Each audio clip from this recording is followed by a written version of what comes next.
Last week's discussion concerning tax evasion and tax avoidance led to some very interesting discussions during the week and convinced me that most people really do not understand the difference.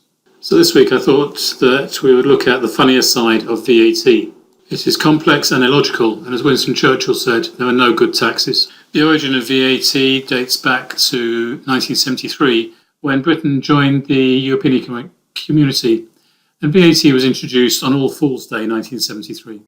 It replaced purchase tax, which had been introduced in October 1940 to moderate the use of scarce raw materials, and especially luxury items. VAT affects everybody, and from time to time it provokes public campaigns, such as the one on the screen at the moment.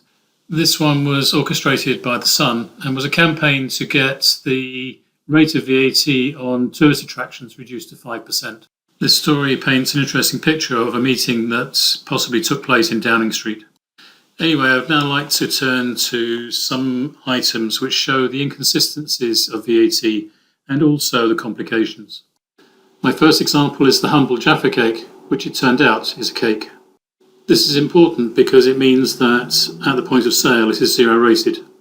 The same applies to Flatjacks. They should probably be treated like other cereal bars, but in order to solve this problem, the revenue have stipulated that as long as they are purely oats and no other cereals, they will be zero rated.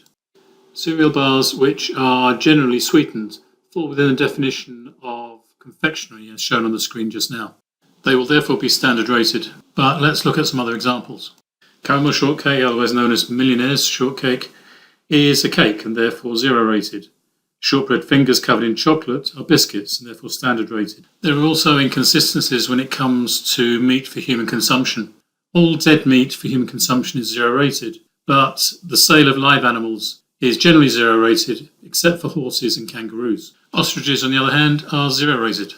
The Pasty tax campaign led to a U-turn by the government. The early proposal was to apply VAT to pasties and sausage rolls that were above the ambient temperature. Now you can get your pasty hot straight from the oven as long as it's been put out for cooling naturally in the shop. The tampon tax is an area of VAT which is fraught with complexity. Now most essentials for living are zero rated, incontinence pads are zero rated, but tampons and similar sanitary products are taxed at 5%.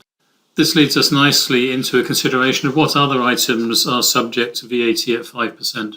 Smoking cessation products include patches, gum and inhalers. Car seats for children include the seats, booster chairs and booster cushions.